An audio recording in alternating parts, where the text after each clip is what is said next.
Okay, so let us now start with the second topic, that's blood vessels. Blood vessels are the tubular structures which are responsible for movement of all the blood within the body. Okay, so now it consists of mainly three parts, that is arteries, veins and capillaries. Arteries, veins and capillaries. So we will be starting with them one by one. Okay, so let us start with the arteries. So arteries are the tubules or the vessels which are responsible for carrying the blood away from the heart. So these are tubules which are responsible for carrying the blood away from the heart, that is from blood to the heart to different body parts. Okay, from heart to different body parts. Okay, so this is what the arteries do actually. You have to note it down. Okay, so what is arteries? Arteries are those vessels which are responsible for carrying the blood away from the hearts. Okay, now veins are the one which are responsible for bringing the blood from different parts of body towards the heart.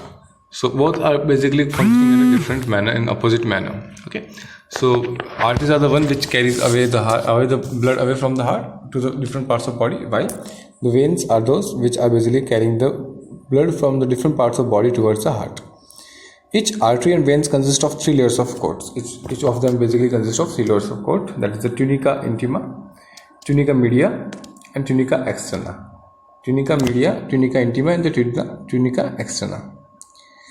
And tunica externa is also called as tunica adventitia. Tunica intima is the innermost coat, it's the innermost layer, which is mainly elastic in nature. It consists of yellow fibrous squamous tissue. It's yellow fibrous connective tissue. It's mainly made up of yellow fibrous connective tissue. Okay, and squamous epithelium lining will be present during this lumen. So it is basically a lumen. It will be facing towards the lumen, and hence it is basically made up of squamous endothelium lining of the vessels, or lining of the lumen. Okay, and it is elastic in nature. Okay, made up of yellow fiber connective tissues. Next is tunica media. It's by name itself we can say that it's basically the middle part of the middle layer of this blood vessel.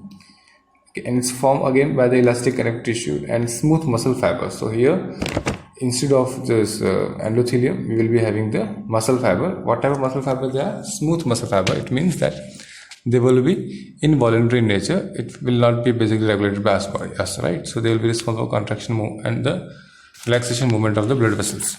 So they are formed by the elastic connective tissues and smooth muscle fibers, and it is thicker in artery. So because artery carries a high blood pressure in their vessels, so it will be require them to prevent the rupturing, and this rupturing can be prevented by the thick wall. Okay, so tunica media will be thicker in the case of the artery. And the last one is tunica externa. The tunica externa is basically also called as tunica adventitia. The outermost coat formed by the connective tissue again. It's outermost coat formed by the connective tissues. Okay, so let us see these layers. So you can see this is the tunica externa. In both the cases, this is arteries and this is vein. Tunica media, there's circular muscle fibers and elastic tissue. Over here in the arteries, we can see it's thicker. And in the case of vein, it is comparatively thinner. An elastic membrane is present over here. Endothelium, this is the endothelium, and the lumen, this is the lumen. Okay, so three parts: tunica externa, tunica media, and tunica intima. Okay, so these are the three types of layer present in both the arteries and veins. Now next is the differences between the arteries and veins. Particularly, the veins have valves to prevent the backflow of the blood. So when we say compare the blood flow of the veins and arteries, so arteries has got the high blood flow. It will be basically under the pressure. It will be flowing under the pressure because it is coming from the left ventricle where the pumping is basically done, and it will be moving towards the whole part of the heart. Okay, so it will be basically comparatively more in pressure. But when the veins carry the blood, so veins will be carrying this blood from the tissues where the pumping is not done. Okay, so they will be under the low pressure. And when they are under low pressure, there are chances that it may flow back. And to prevent this flow back in the veins, the walls of the veins will be basically having will be having the valves, and these valves will be preventing the backward flow of the blood. In the organs, both the arteries and veins divide to form arterioles and the venules. Okay, so here we can see, as in, these are the arteries, okay, and these are the veins.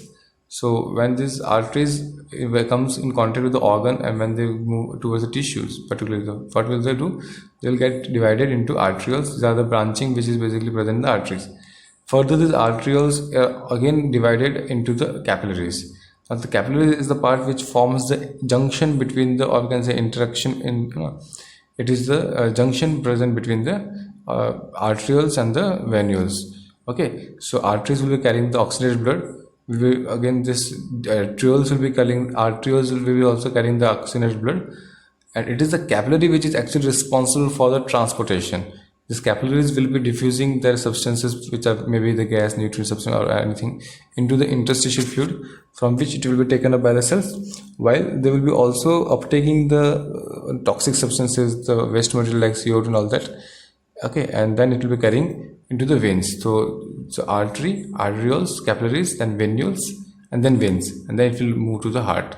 When it moves to the heart, it will not be under the pressure, because pressure is totally dissipated over here. So this pressure, without the pressure and the lack of pressure, this blood can backflow. Okay, and hence to prevent this backflow, the veins wall will be basically having high number of valves. Okay, so this is again valve present over here, wall of vein. Okay, yeah, this is a valve. Okay, so let us see. So the arterioles and the venules further divided into the thin walled vessels called as capillary. So further, these arterioles and venules will be divided into capillaries, as we have already seen. The wall of capillaries is made up of endothelium only. So the wall of capillaries is made up of single layer of endothelium. It means it is so thin through which the fluids and the substances can pass through. The nutrients, hormones, gases, etc. can diffuse into the tissue cells through the walls of capillaries, and vice versa, as I told you. So all the nutrient substances and the gases which has to be distributed, which has to be transported to the cells in the tissues, will be delivered by this capillaries. It will be diffused into the interstitial cells, and it will also uptake the substances like gases, O2, and the different toxic substances from the interstitial cells to the capillaries. Okay, it will be taken back to the heart, okay, through the veins. So that was about the arteries and veins. Let us see differences between the arteries and veins. So the major differences are the arteries carry blood from the heart. It means it will carry the blood away from the heart. Veins carry the blood back from the different part to the heart. Okay, so they're from towards the heart. They are usually deep seated. They are not present on the surface particularly. They are superficially seated. They mainly found if you basically see your hand or your part of the body, you'll be able to see these veins. Okay, so they are easily observed. The wall of arteries are thick and muscular. Why? Because it has to have the high pressure of the blood present in it. Okay, so it will be thicker and muscular, while the wall of veins are thin and non-muscular. Arteries have no valves because the blood is flowing in a high pressure. Veins have valves to prevent the backflow of the blood, because over there the pressure is absent. In arteries, the blood flows with jerks. The blood will be flowing with the jerks, right? Because of presence of valves. Okay. Because of the continuous heart beating or continuous contraction of the ventricles.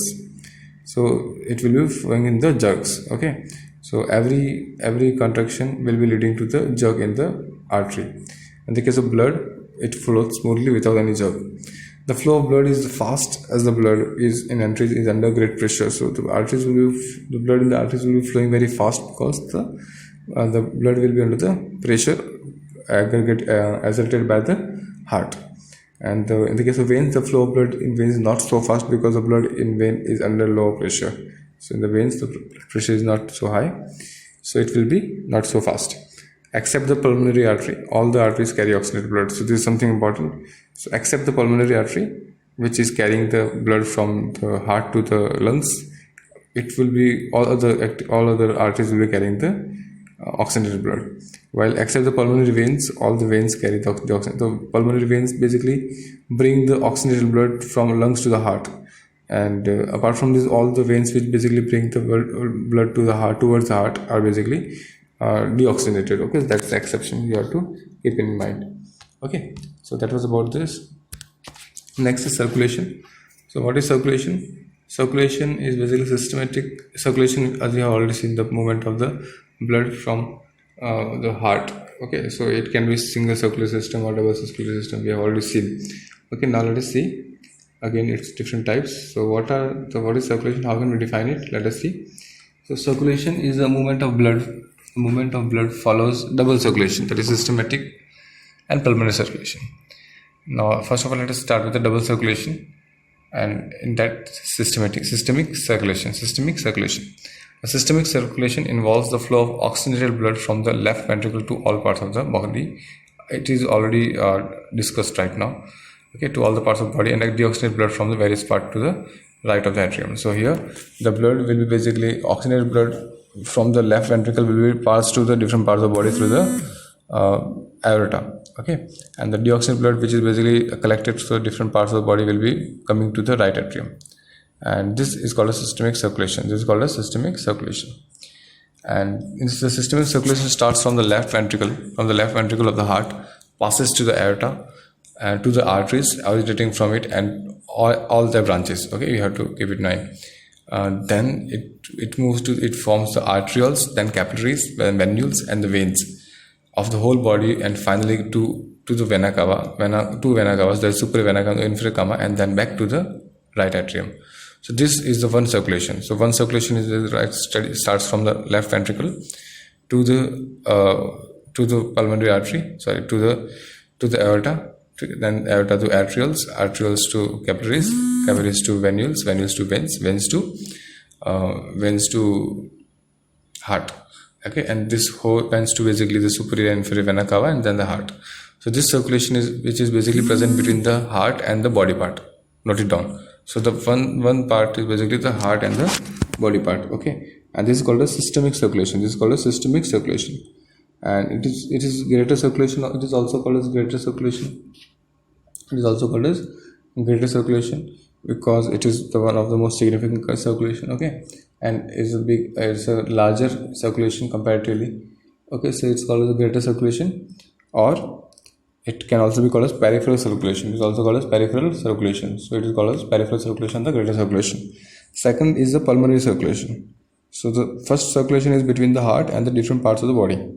Okay, through the arteries and veins and venules and capillaries. We have seen that. Second circulation, the pulmonary circulation, where the flow of deoxygenated blood from the right ventricle to the lungs, and the return of the oxygenated blood from the lungs to the left atrium. And so here what happens, the blood which is basically arising from the right ventricle will moving to the lungs through the pulmonary artery. Okay, and when it moves, it will be deoxygenated in nature. So it comes into contact with the surface of the alveoli, where the exchange of gases take place, and it will get oxygenated. And this oxygenated blood will be now carried to the heart, and it will be poured into the left auricle, and it will be oxygenated in nature. So this movement of the blood from the heart to lung, and from lung to heart, okay, that's again a type of circulation. So it is called as pulmonary circulation. So circulation can be of two types, that is systemic circulation, which is basically from movement from heart to body parts and body parts to heart. And the second circulation is a type of circulation which is basically pulmonary circulation, which is the movement is taking place from lungs to heart and heart to lungs. Okay, so that's about the circulation. Now the right pulmonary artery and left pulmonary artery, which supplies the oxygen, we have already seen.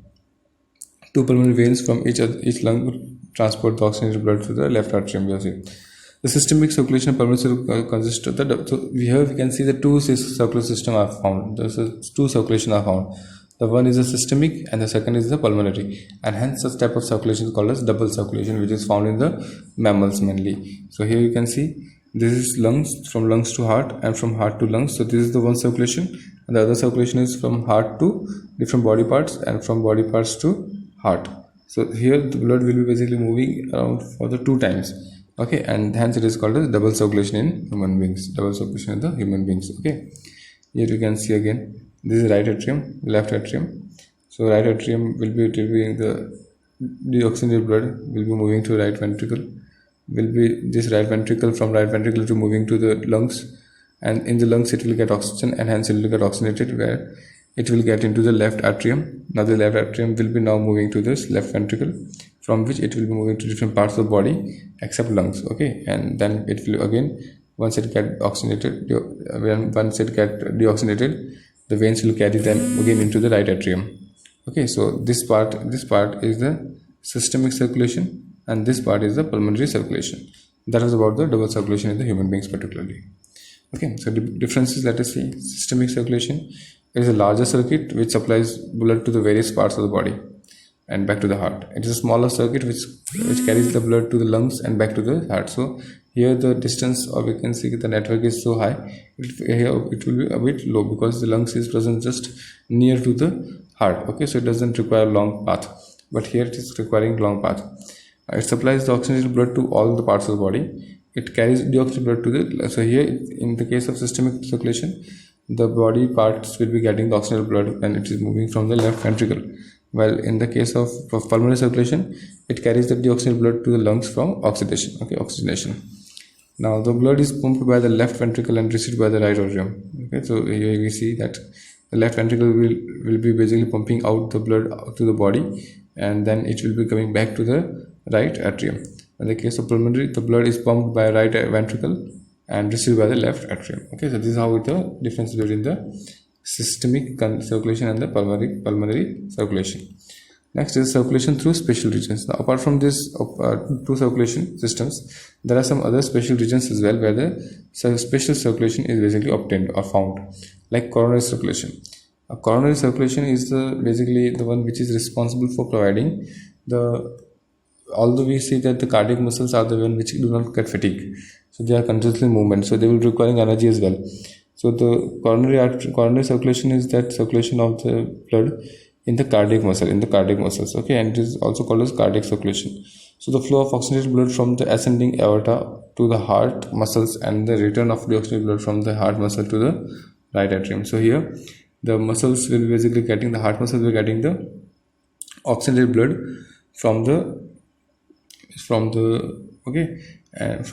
aorta, while it will be releasing the deoxygenated blood to the heart from the heart muscle to the right atrium. So here the blood will be basically carried to the different cardiac muscles, and then it will be also carried back to the atrium, so which will be deoxygenated in nature. The coronary veins bring the deoxygenated blood to coronary sinus. The coronary veins are those which will be carrying the deoxygenated blood. The coronary sinuses are the cavity which is present in the cardiac cells. The latter carries the deoxygenated blood to the right atrium. Okay, so this is how it will be taking place. The coronary veins and the coronary sinuses will be functioning together. Next is the portal circulation. A vein which collects the blood from the one organ by one set of capillaries and distributes to the blood to the some other organ by another set of capillaries instead of sending it. Normal, what happens? The capillaries once get basically are taking up the food substances, and then it will be converting the venule, and this venule will be now getting out of the veins, and which will be taking the blood to the heart. Okay, which is deoxygenated nature. But in some cases, what may happen is these venules or which capillaries are present are basically forming a network in the tissue, and this will be then absorbed. This will absorb the waste material or some any required substances, and this network of capillaries will be, rather than forming the venules and then going to the forming veins and going to the heart, these capillaries will be coming in contact, or these capillaries will basically will distribute the blood to some other organ. Okay, and by another set of capillaries instead of sending it to the heart. Example, hepatic portal circulation, where there is a connection between the liver and the liver. In the case of hepatic portal circulation, there is a connection between the liver and the intestine. Okay, so a vein, so in the case of hepatic portal circulation, what happens? The hepatic portal means the liver. It includes a single large vein. The hepatic portal vein is called as hepatic portal vein. The vein receives a number of small veins from the different regions of the digestive tract. So it will be consisting of the intestine particularly and its associated structures. So here what will happen? The liver will be basically getting this capillaries from it will be getting a large vein which is basically formed by the fusion of the lot of venules and the capillaries which are arising from the digestive tract of the human. Okay, so that is basically the hepatic portal system. And second is the digestive tract to the liver lobes. So we know that the digestive tract will be consisting of the different surface cells which are responsible for absorption of the food materials. Now this food material which are absorbed has to be transported into different parts, but some of the minerals, some of the nutrients has to be transported to the liver first. So here the blood will be basically absorbing the substances, and then it will pass to the liver, not to the lungs. Okay, so here it will be responsible for exchange of material from between the liver and the transport of the material from the digestive tract to the liver. Okay, so this is about the digestive tract to the liver lobes. Okay, so that is circulation through the special regions. Now, importance of hepatic portal circulation, let us see. So it brings the absorbed food such as glucose and amino acids from the alimentary canal to the liver, because liver is a site where the different glucose synthesis, the metabolism of glucose will occur. It removes the waste product like urea produced by the deamination of ammonia in the liver. So whatever the waste products are produced has to be taken out. It carries blood proteins produced by the liver, produced in the liver. Okay, so this is something we can understand. Whatever the blood proteins which are produced in the liver will be taken by the different parts of the body. And the hypophyseal portal circulation, it's important. Hypophyseal portal circulation, it's a minor portal system which mainly consists of two hypophyseal portal. It means basically these two nerve fibers will be arising. Let us see. So the blood from the hypothalamus, we know that the hypothalamus gland is the master gland. Okay, and hypothalamus of the brain to the anterior lobe of the pituitary. Okay, so pituitary gland will be basically associated or connected with this hypothalamus gland. So it will be connected, the anterior lobe of the pituitary gland will be connected with the hypothalamus, which is responsible for secretions, which is responsible for secreting the hormones of the hypothalamus, which reaches to the anterior lobe of the pituitary gland. So the hormones which are secreted by the hypothalamus, few of the hormones will be transferred into the pituitary gland with the help of this hypophyseal portal circulation. Okay, now let us see the disorders which are associated with the circular system. Disorders which are associated with the circular system. Okay, so first of all, the high blood pressure. It is also called as hypertension. High blood pressure, we can say hypertension. Now we know that the pressure exerted by the flow of blood on the elastic wall of the artery is called as blood pressure. So when the blood volume is high, the blood pressure will be high. When the blood volume is low, then the blood pressure is low in normal cases. Now the blood pressure is greater during the systole. So there are two different pressures, that is the systolic pressure and the diastolic pressure. The systolic pressure is basically the one which is higher, and the diastolic pressure is the one which is basically lower, because at diastolic pressure all the part of the heart will be basically relaxed. Okay, and systolic pressure, it will be basically contracted. So normally it can be represented at 120 highest, that is systolic. Okay, and 80 is the diastolic, that is the lower. Okay, so 180 by 80 will be the specific thing what we have to see for when we basically want to seek out whether the given person is suffering from hypertension or not.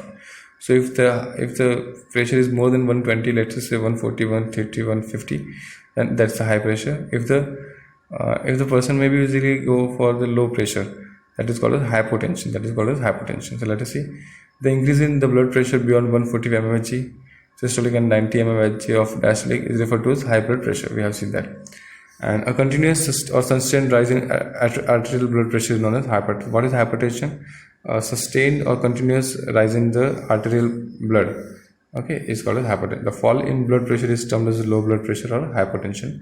Okay, it will be just the volume of the blood will be decreased and the blood pressure will be basically lowered down. And this blood pressure can be basically checked by a specific instrument called a sphygmomanometer. Okay, it is checked in this manner. So it's basically a manually working structure device which will be having the mercury, which will be responsible for showing the pressure. Okay, so this is how it can be used. You can use it at your home or somewhere in hospital. You can find it out. Next disease is the atherosclerosis. Atherosclerosis. Okay, so here what happens, the deposition of lipids will be taking place, mainly the cholesterol, on the walls lining of the lumen. So many times when the lumens will be basically lined up will be deposited by the lipids, so the path of the movement of the blood in the walls of the blood vessels, maybe arteries, so they get narrowed down. So such deposition is called as atheromatous or atherosclerotic plaque. This deposition is called as atheromatous or atherosclerotic plaque. Now, deposition of minute cholesterol particles in the tunica intima, which is the innermost layer, and smooth muscles, that is the middle layer. So this will be responsible. Gradually, these plaques grow due to the proliferation of the fibers and small muscles around it. And due to this, the lumen size get reduced, and sometimes due to which the flow of blood is also reduced.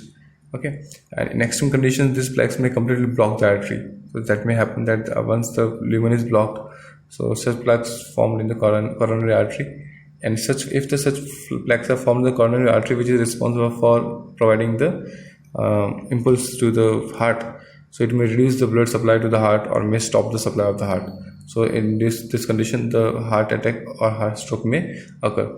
So if the coronary artery are getting basically clogged, okay, due to the deposition of the artery, due to deposition of cholesterol and that may lead to the heart attack or heart stroke.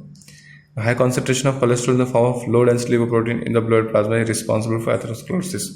So this is something you have to keep in mind, that there are two types of proteins, that is HDL and LDL, and one more is that the VLDL, out of which LDL, that is low density lipoproteins, are the one which are most responsible for atherosclerosis. Okay, so make sure you should not be consuming too much. Next is angina. It is called as angina pectoris, and it appears when no enough oxygen is reaching the heart muscles. So many times it may happen that the blood is not basically reaching to the heart due to different problems. Okay, and symptom of this is will be the acute chest pain, and which appears in chest particularly. It will be causing the chest pain. The angina can occur in men and women of any age, but is more common among the men, aged elderly persons. It occurs due to conditions that affect the body flow. So that's simple. When the body flow is basically affected by different type of depositions or any type of stress, any type of thing, it may lead to such type of condition. Low blood pressure will be also responsible for angina. Next is heart failure. So state of heart when it is not pumping blood effectively enough to meet the needs of the body. So this is a condition where the heart may not be functioning at the effective level, and it's sometimes also called as congestive heart failure, because congestion of the lung is one of the main symptoms of disease. So when this heart failure will occur, the lungs will get congested. Okay. Next, the heart attack. It is a condition when a part of heart muscle is suddenly damaged by an inadequate blood supply. So sometimes it may happen that inadequate supply will be there, and this will lead to sudden damage of the heart. And plus, it is also called as myocardial infarction. So this heart attack, which is basically taking place due to the sudden damage of the heart or heart vessel, it is called as myocardial infarction. Cardiac arrest. It is a condition of complete stoppage of the heartbeat. Mainly, it is the phase where the heartbeat has totally stopped, and sudden and complete loss of the cardiac function, due to which suddenly the cardiac function will be lost. Last on the heart volume and index. So what are the different index we can see? The cardiac output is the volume of blood which is pumped by heart per minute is called as cardiac output. It's around 5 liters per minute. Okay, so this is a big amount. So every 1 minute all of the blood will be getting into this heart. So volume of blood is basically 5 liters per minute. And cardiac index, how it can be obtained? So what is cardiac index? Is basically the cardiac output but total body area. So cardiac output is basically, suppose 5 liters per minute, and suppose total body area is 1.7 meters square. So it will be the 3 liters per minute per meter square will be the cardiac index. Okay, so this is what we can understand. What is cardiac index? The total cardiac output plus total body surface, total body area. Okay, now volume of the body pumped by heart per minute per square meter is called as cardiac index. Stroke volume of blood which is pumped by left ventricle to aorta in each beat. So left ventricle to aorta is basically the part of blood which will be actually getting into the body part. Okay, so it can be given as a cardiac output by rate of heartbeat. So if the heartbeat is 72 and 5 liters is the heartbeat, 5 liters is the total cardiac output, so it will be around 70 ml of the blood will be flowing at a one stroke. 70 ml of the blood will be flowing at a one stroke. Okay. Next is end-systolic volume. The volume of blood which remain in ventricle after ventricular systole. So most of the time ventricle will be basically contracted, and still some of the blood will be remained after the ventricular systole, and it is called a systolic volume, is around 50 ml. And this is diastolic volume. So volume of blood which is present in the ventricles at the end of ventricular diastole or the beginning of ventricular diastoles. So it is ESV, that is end systolic volume, plus SV, that is the stroke volume. So it will be around 50 plus, it will be around 120 ml. So that was about the whole circulation of body and body fluid. Okay, body fluids particularly. So what we have seen the what is the circulation, types of circulation. Okay, and then we have seen the types of fluids: intracellular fluid, extracellular fluid. Out of the extracellular fluid, we had started the blood. We have seen the plasma, then blood vessels and the functions and the structures, and then the lymph vessels, lymph structure, how the lymph is formed, and how the blood is formed is also seen. Then we had seen the different heart, structure of heart, external structure, internal structure, chambers, how do they function, and then the blood clotting is also seen, the blood functioning of the PQRST, that is the PQ wave. Okay, we have seen electrocardiograph, and the blood vessels, their types, their structures, their functions, and their differences. And then we had seen the circulation of the body, circulation of the blood in the body, double circulation. It will consist of systemic and the pulmonary. And then we have seen the last, that is the difference between the circulation through special regions. We have seen that they have portal circulation and the hepatic portal system. Portal circulation system will be consisting of one organ to another organ without going to the lungs. Okay, and then we have seen the disorders like high blood pressure and hypertension, then atherosclerosis and anemia. Okay, and heart failure, heart attack, cardiac arrest, and these are different type of disorders which may be basically found in the human beings. And last one, the heart volume and the index, by which we can get the different data of the functionality of the heart. So that was about the chapter. In the next topic, in the next time, next lectures, we will be starting the next topic itself. Okay, so that's all. Thank you. I hope it is clear.